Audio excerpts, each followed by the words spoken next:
Good morning, everyone. Welcome to the Audit Committee meeting for September 24th, 2024. Thank you all for joining us. Nicole, can you please call roll? Chair Ray. Present. Directors Hurst. Present. McMillan. Present. Smith. Vespi. Here. Chair Ray, you have a quorum of the committee. Thank you, Nicole. Seeing no additions to the agenda, are there any members of the public who wish to speak to address the committee on items contained in this agenda? If there are public speakers in the Zoom waiting room, please press *9 if you are listening by phone. I see none. Okay, thank you. I don't have a chair's report this morning, so let's move on to the Audit Committee minutes.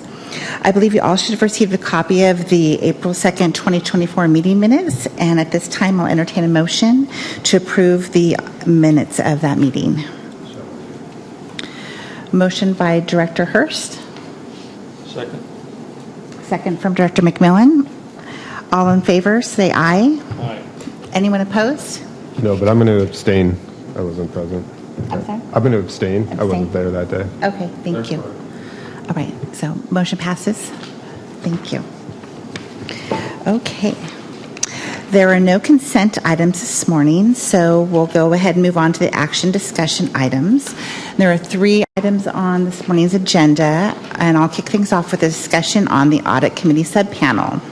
The panel will be comprised of 2 committee members to participate in a call to review the audit with the audit partner. And I was hoping that I could impose upon Director Vespi to be on that panel. I'm glad to do it.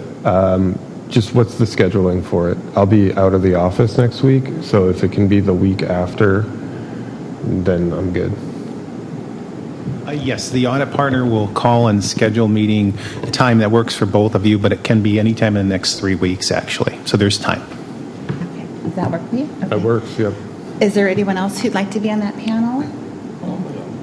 Okay, Director McMillan? Okay. Okay. You'll just call and coordinate. We'll get a date. Yes. Okay, great. Wonderful. Thank you both. I appreciate that.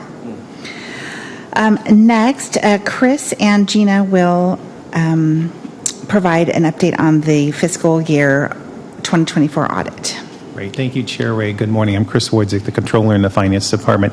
Yes, the status of the audit, our audit has been underway for a few weeks now. Went rather well. The auditors were everything was on time and on schedule, thankfully. The auditors completed their year-end phase work just a few weeks ago on site, and they're now back at their offices completing. Actually, it's partners doing their review right now. And we're due to give the printed ACFR to them this week, and then they'll just do, reading the ACFR, tying it back into their work papers. And then we're looking for to get the opinion rather quickly soon thereafter. But they had no adjustments that they came up with themselves. They noted no internal control matters either. And so otherwise, as we understand, it's a clean audit, and we expect a clean opinion for the fiscal year 2024 audit. And with that, Gina, I'll turn it over to you. Yes. Good morning, everyone.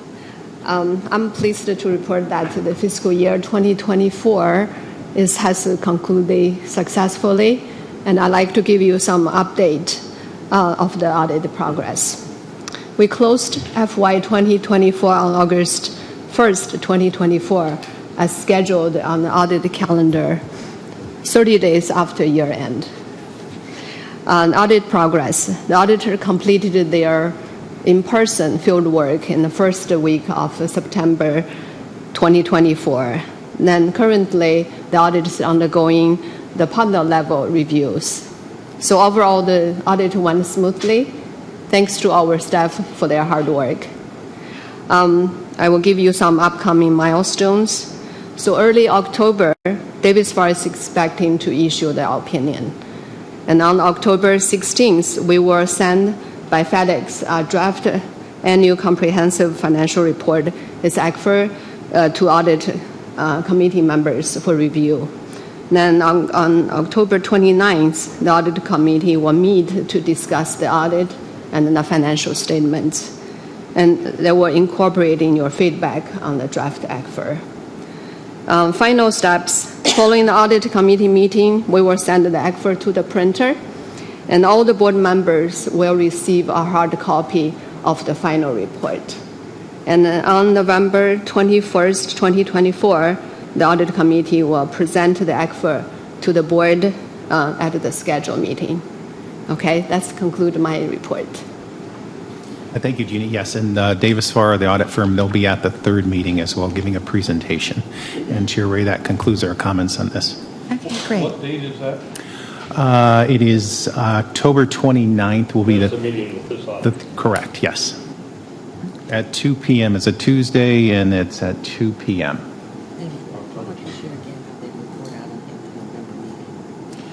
And at the final, and just to summarize, at the final board meeting of the year, which is November, the audit committee will report out, and it will be the chair who will give a report on the work that the audit committee did during the year, and note anything to note to the full board. And we'll have the audit partner as well present if there are any questions that could come to pertaining to the audit or financial statements. Okay. Wonderful. Thank you very much. And thank you to all the staff for their hard work in working with the auditors and for the ACFR. I know I do that at my district, so I know it's a lot of hard work. So thank you very much. And the last item, Mr. Wojcik and Lisa Marie Harris, the Director of Finance, and Pierce Rosnan, the Financial Plan Director, will present the Water Authority debt level presentation. Yes, thank you, Chair Ray. Yes, we wanted to give a presentation on our debt levels, and because there were some questions that happened during the board meetings throughout the year, and some very good questions, we thought maybe we can highlight for the audit committee our debt and talk about it a little bit more, and give an opportunity for any types of questions that come up on our debt. So with that, I will just advance to the next slide. So our presentation is just going to cover like our current debt levels, our debt issuance, how that ties into capital assets, our outstanding debt balances and principal paydowns, future debt activities, and essentially refunding's purpose, why we complete those. Okay, the next slide. Now, this just shows our current debt balances. We didn't list many years, but we list the prior 2 years as well as the current year and then the future, fiscal year 2025, just to give an idea to the committee that we do have a significant amount of debt, on our books, and that we are paying that down. Every year we are required to make principal payments. And if you look at the first column all the way over to the right, fiscal year 2022, we started out with like $1.7 billion in debt. And we paid in principal $31 million on existing debt. But we also did have a new issuance, $170 million new issuance on the 2022 their water revenue bonds. And then, as you can see, in fiscal year 23, we paid another $52 million in principal. In 2024, this year, about $55 million. And then next year, fiscal year 25, we're due to pay $67 million. And again, the principal amounts can change based on how the issuances were put together, and they have different levels of tranches on payment terms. So those can fluctuate during the year. But it's just to give an idea of that the significant amount of debt we have outstanding and that we are paying that down. And then, yes. Are these optional payments? I mean, you talk about tranches and payoff. I mean, obviously you can refinance anything, right? We can, but these are optional. But No, this is the plan. These are fixed. These are required payments, legal required. Right, they're legal required payments, but you could go to somebody else and borrow the same amount and substitute it.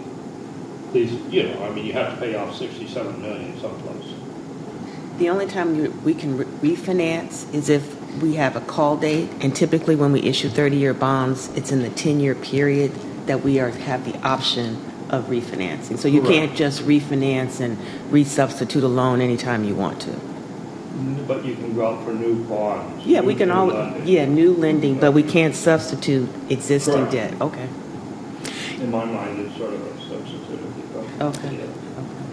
I'm sorry, Director McMillan, but if you can't refinance and you go out for new bonds, that's just additional debt. That's not eliminating debt. Exactly. Agreed. Okay. And I'm an advocate of letting the next generation pay. I think give them enough debt for the next generation. Pay for what we're using up now? This No, generation? for the advantages they'll have of the water that we have for them. But if I could just add, the purpose behind this slide, because there's been a lot of confusion out there that we don't pay principal, but we are legally required to pay principal. So every year we're working towards paying down our debt. And again, and I think Pierce will highlight, when we refinance debt, we never extend debt. We only refinance for a lower interest payment and principal payment. So that's the goal of refinancing. So is that both for long-term and short-term debt? It's for long-term debt.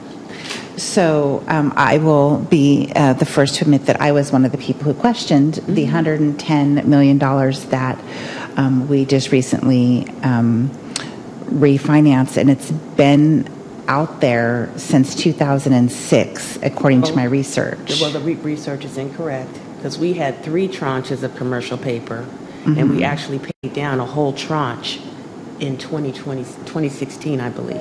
So you can't just look, and you're going to have to pull out every single CAFR over the next 10 years so you can see that it's gone down. But if you just go 1 or 2 years, it looks like it's the same because it is the same. But if you go back to 2016, when we issue new money, that's when we revisit what do we want to do with the commercial paper program, what do we want to do to the midterm note, and that's when we restructure or pay down significant amounts. Right, and there was a significant amount of commercial paper paid down, but I was just specifically looking and following that $110 million that went from one lender, for lack of a better term, to another, and it just seemed like it was always $110 million. Right, but to your point, it doesn't go back to 2006 because it was actually $330 million or so. We got rid of we actually eliminated the extendable commercial paper program. That was over $100 million. That was just gone because we paid it down. And then we restructured it into a midterm note. So this is very highly complex debt management, but it's not like it's just willy-nilly not paying down our debt. Okay.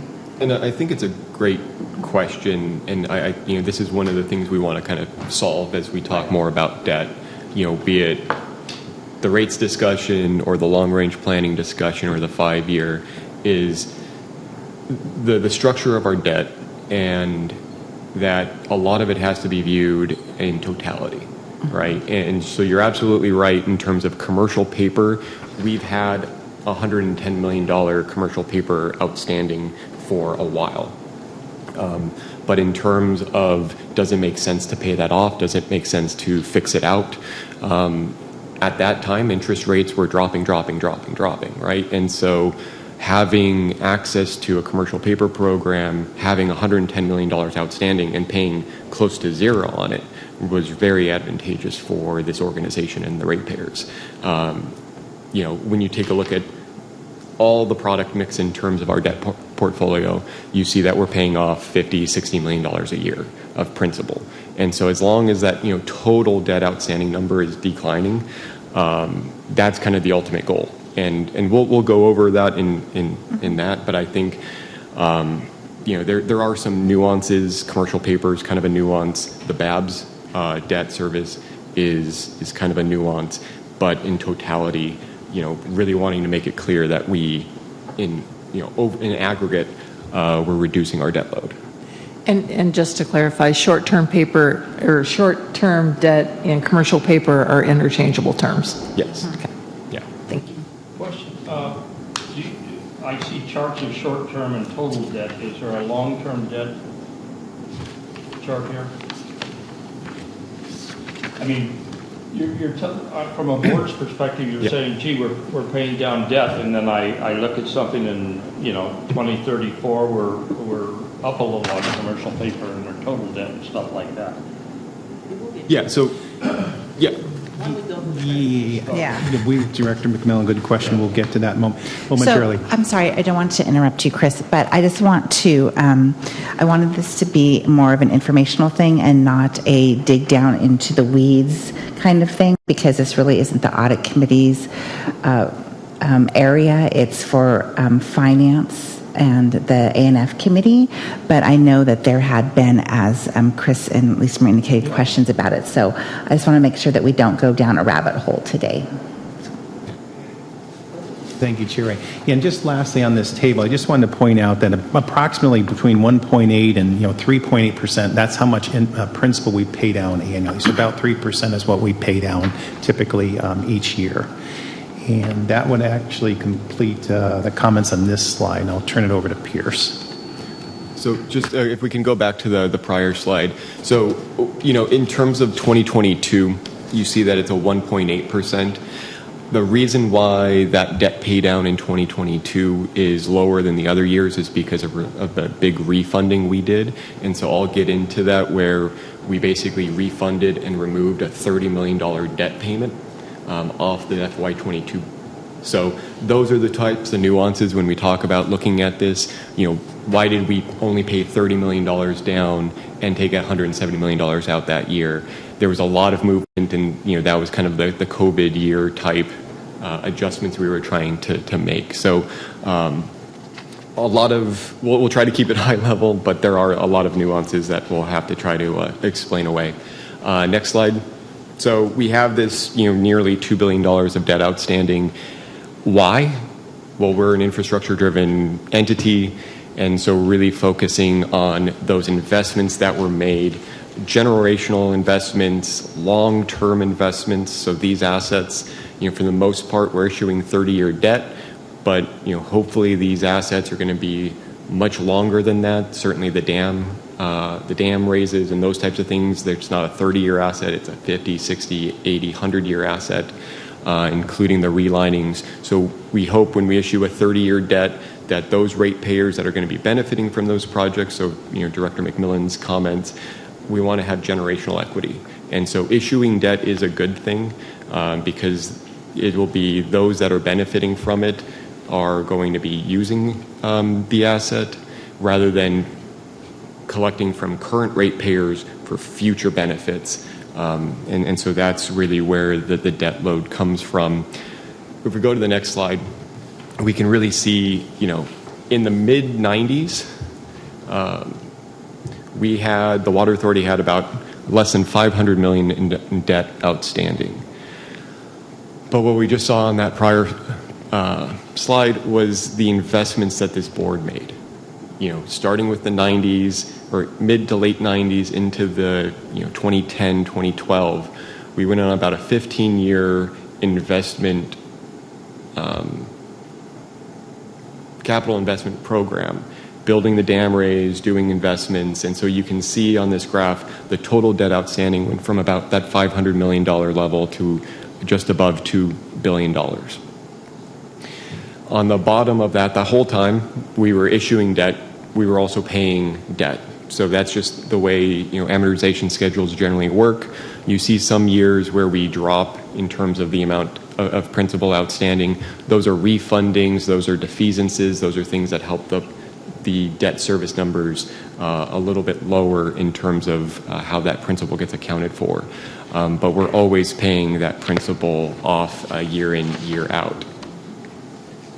When we look ahead on the next slide. Pierce, can I ask you a question there?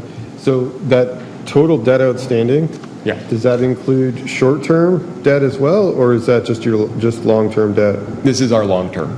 Okay, so it's not total debt outstanding, it's long-term debt. Got it. Yeah, we can correct that. Thank you.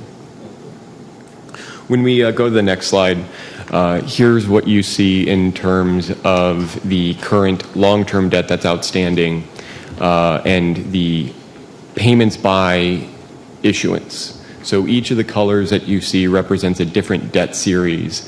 And given how we structure our debt, it's not like a typical housing payment where it's, you pay monthly and it's the same amount month in, month out. The way we structure our debt, we take a look at trying to create kind of level debt service payments. So we work with the financial advisors. As we issue new debt, we try to create tranches and level debt service payments. We also work to get the best price. So when we go out to issue debt, it's not always the same interest rate at the same term. Sometimes you get better rates on the shorter end of the curve. Sometimes you get better deals on the longer end of the curve. And so you'll see some movements on how those debt payments are being made. But in general, what we try to see here is about $130 million a year in debt payments. We have the top line here, the new color that's added is our anticipated debt issue next fiscal year in FY26. Because we don't have, that issued yet, we don't have the tranches. That one you do see kind of a straight line amortization schedule. So you see kind of equal blocks of payments getting bigger as the amount of principal on the amortization schedule increases. Lisa Marie? Yeah, and I just wanted to add that this table doesn't reflect any future refundings.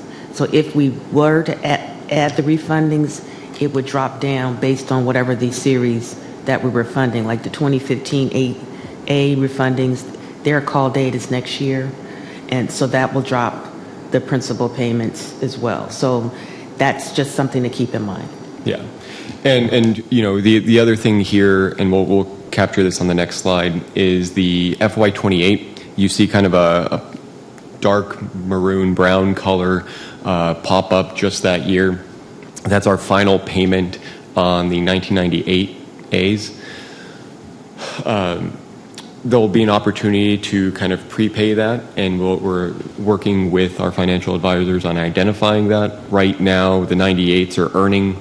We have kind of a unique structure on it where we have a GIC, so we actually get higher rate of return on our reserves than we do on the interest that's being paid, and so it's made sense to hold on to it. But as we look to when you kind of take a look at the debt service schedule, it spikes a little bit in 28, and we want to mitigate that spike because coverage is something that's really difficult for this agency to manage with its rates. And so if we can kind of take away some debt coverage pressure by prepaying that, that's something that we're going to look at doing. And so, future refundings and those types of things are always opportunities to modify this schedule. Next slide. Question? Oh, yes. I want to make sure that I understand. If I do understand, you're saying that when we do take out debt, we're not necessarily tying the term of that debt or even the amount of the debt to specific projects. It's more a financial structuring decision than it is a specific project or expected life decision. Okay, thank you. That's correct, yeah. So on this slide, just to give you kind of a preview of future activities, we've got the calendar 25 activities that we've identified right now. These can change, but Lisa Marie mentioned the 2015 A as the call date allows, we're now able to refund that in that window. So that's an opportunity where we'll look to do about a $60 million refunding. The 1998 A's, there's going to be the redemption there that eliminates about a $14 million debt service. We have a $14 million debt service reserve for that payment, so we already have money in the bank to make that final payment. But as we mentioned before, the interest that we're earning on that is higher than the interest on that debt. And, as we talked about in terms of the commercial paper program, we do have another Series 9, which is $135 million. That will be expiring that year, so next year. And so we'll look to identify potential options. Do we continue to do another $135 million Series 13, or do we fix out the debt? And those will be discussions that we'll be having with our FAs, and we'll bring that to the board. Can I ask a question there? Sorry. Yeah. So for that $135 million, and really, I guess the question extends to the entire, $245 million of outstanding commercial paper notes? Mm-hmm. 235. What has that all funded? Has that all funded capital expenses that are eligible for converting to long-term debt? Okay. Yes. So it's not been used as an arbitrage tool or anything like that. It's all funded capital expenditures that Absolutely. are eligible to convert to long-term debt. So then my question then, the question then in my mind leads to how come the agency wasn't more aggressive in converting those outstanding notes to long-term debt over the last well, I guess not the last couple of years, right, as interest rates have come back up, but when they were like so low, how come Because we're always trying to balance the impact of debt to rates. And commercial paper, because interest rates are near zero, the interest that we paid was near zero. And so it was just a tool to use to mitigate an additional rate increase. So we're always managing this balancing act. But now that rates are rising, and we have plenty of time because the Fed is only going to raise rates every maybe 50 basis points, a quarter basis points, especially now that we're looking at next year, we'll look at potentially managing it to a long-term debt or maybe locking in a midterm note.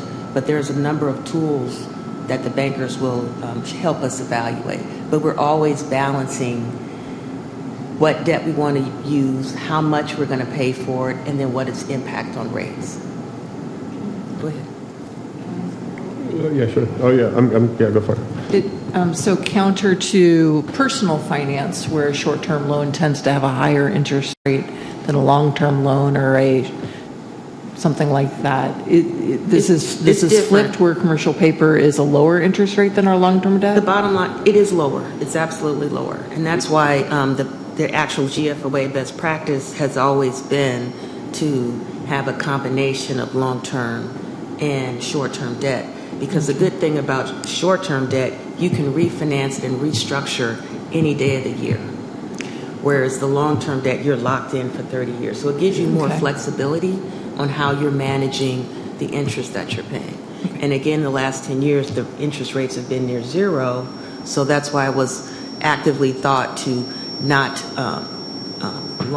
issue long-term debt. Okay, thank you. And thank you, Director Vesby, for letting me follow up. Yeah, and you know, one thing from commercial papers, we used to have a self-funded ECP program.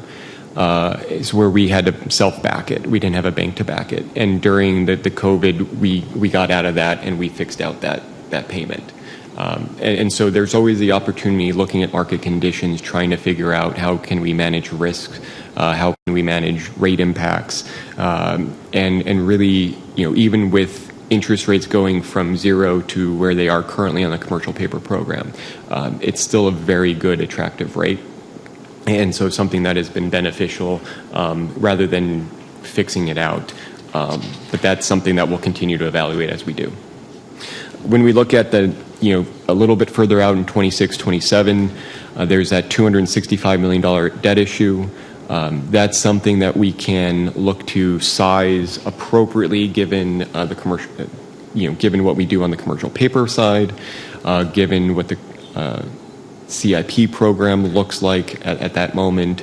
And so right now we're looking at about $265 million. Given where rates were, that's what we projected for the board a couple months ago, and so that's still the number that we're contemplating in terms of new money being issued. One thing that, in terms of as the market continues to, as the Fed looks to lower interest rates, and that 50 basis point move last month or last week certainly helps, is the opportunity for the desal plant to refund. So the desal plant, as you may know, that debt is not on our books. It is Channelside's debt, and so that plant is held privately. And what they can do is they can refund it. There was an opportunity to refund it when the debt was callable, but the market conditions changed. Also, given the risk of the plant in terms of the intake facility was still being designed and had yet to be implemented, the market conditions and the design of the plant, operational conditions of the plant were limiting in terms of refunding potential. But now with the intake being completed or on the verge of being completed, the risk of that plant significantly goes down. And so not only is the debt callable and rate conditions are improving, but the risk of that plant is significantly lower. And so we look to work with Channelside to see if there's refunding opportunities. While that debt is not ours, the Water Authority does benefit by half the refunding savings. And so given the credit rating on that debt and the size of that debt, that could be meaningful savings to the ratepayers. And we will be negotiating with the rating agencies to seek an upgrade. So we're hoping, because right now it's BBB, but with the intake complete and operational, and it might need to be operational for a year, if we can get that to a single A, then we can really get some significant savings.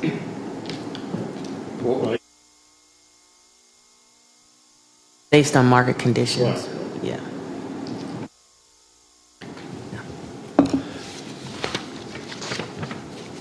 All right, 2 more slides. In terms of refundings, the next slide will go into the mechanics of it a little bit more, but the Water Authority's really saved a lot. One of the benefits of that debt cycle being in the mid-90s and early 2000s was once the market conditions did improve, the Water Authority had a lot of debt that was callable, and we had the opportunity to refund. And the refunding savings of those as those debts were callable were significant. And so right during kind of the height of some of the recessions and the COVID, the Water Authority was able to reduce in kind of a 5-year window $101 million of debt payments. And so this is interest that was reduced. And as we've said before, when we refund, and this may be different than refinancing a house, typically you can lower your monthly cash flow outlay because you're 5, 6, 10 years into your 30-year mortgage, you get a lower rate and you extend back to a new 30-year term. When we refund, we keep the existing term. So if it's 12 years left on that debt, it's 12 years left when we refund. The benefit is purely because of a lower interest rate. And so that's been a real budget lever for this team in terms of general managers and finance. And so that's something that as some of the existing debt is callable, we'll continue to look and do the best we can with those future refundings. And the final slide here. Reese, if I could make a brief comment on this. Just to put it in perspective, you're just over the last 3 years, you're looking at approximately $80 million in finance cost savings. That's the same as being able to sell 200,000 acre feet of water rights. Pretty good deal. Yeah.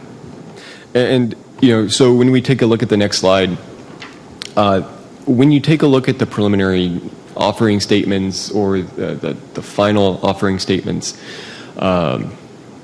there's a table that's in those documents that kind of shows the verified final numbers, the potential savings of that. And so this is from that 2021A refunding. And you can see, in this table that the Water Authority generated nearly $70 million of savings with that refunding. And when you take a look at that final right-hand side of the table that says savings, there was $9 million applied to the first year in fiscal 21. In fiscal 22, you see a $30 million savings. And so what the Water Authority did in this case is we maximized the savings, looked at those tranches, looked at how much debt service was going to be paid in those earlier years. And you can see in that second column, there was about a $15.5 million tranche. And then in 22, there was a $47 million tranche. So that was $47 million of principal that we would have had to pay that year. And we reduced that down to 17. And that was that's $30 million that the ratepayers didn't need to pay. That was $45 million worth of coverage we didn't need to collect, and so significant rate savings. And when you take a look on the left-hand side of this, again, you'll see that the original term of this debt was to expire in 2034. The term continues and maintains that 2034 final payment date.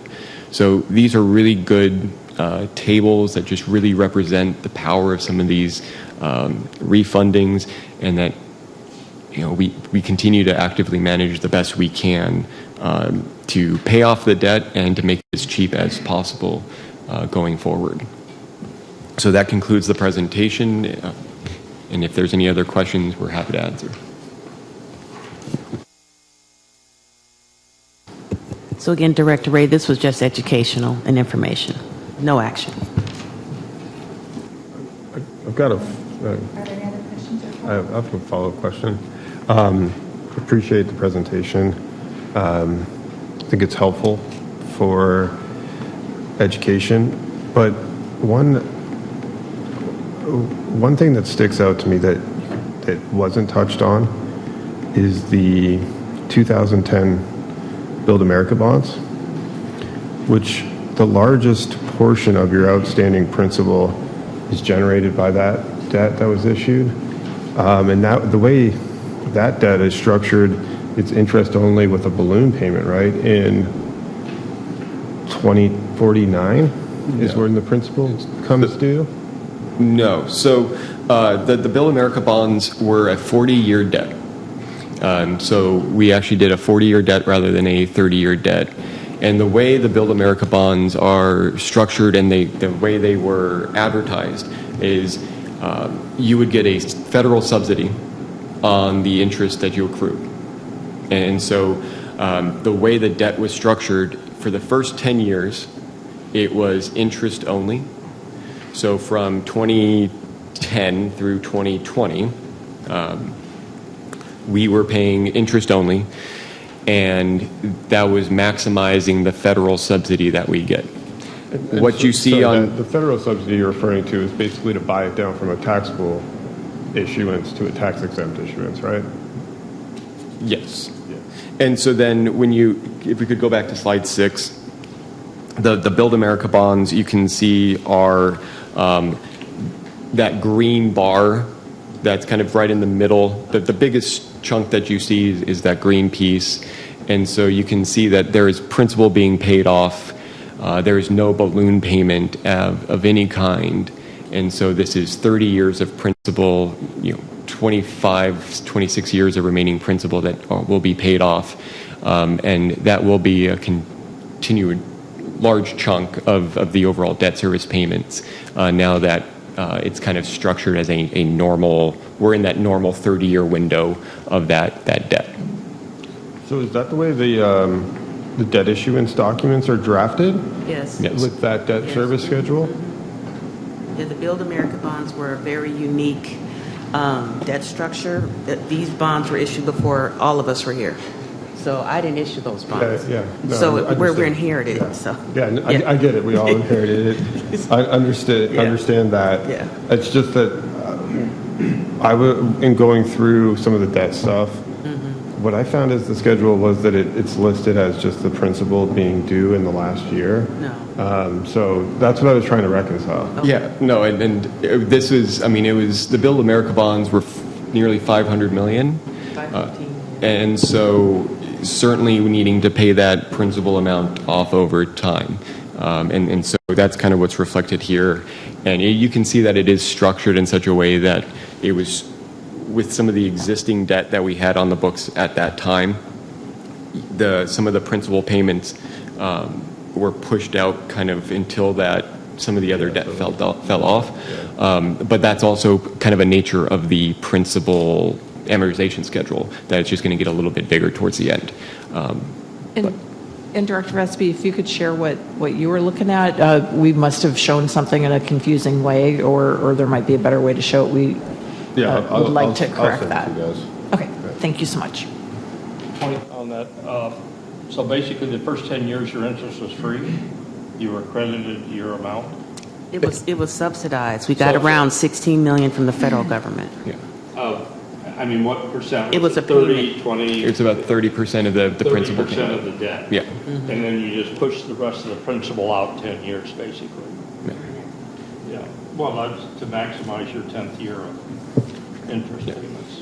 Yeah, and during that time, obviously principal was being paid on the other debt, and so kind of just in a vacuum, you wouldn't necessarily do interest only, but since you have other debt that you can then prioritize, it's all kind of a total portfolio approach. You were paying the same, whatever Yeah. amount of debt you wanted to pay each year, you were paying off. Yes. So it didn't matter what basket it came from. I have, sorry, another follow-up that I think I missed as you were going through the refunding on the desal plan. So that refunding that you guys are analyzing, is that for the entire amount outstanding there? Or is that is the entire amount? There's not some other component to it? That's the entire... There's also pipeline funding, but that's our... That's your debt. Yeah, so Those it'd are just your be the plain bonds, debt. which was tied into that same project, right? But this is the refunding of the debt specifically for the plant component where there's the third-party agreement. Got it. So what was sorry, I keep going, but then what was the original principle for that component of the project for the amount that's being that you're considering? Oh, 515 total for the plant, and then the other part was the pipeline stuff. Yes. Got it. Okay. Thank you. Okay, so if there's no other questions, we don't have any other information items, and there's no further business, so we can adjourn the meeting at this time.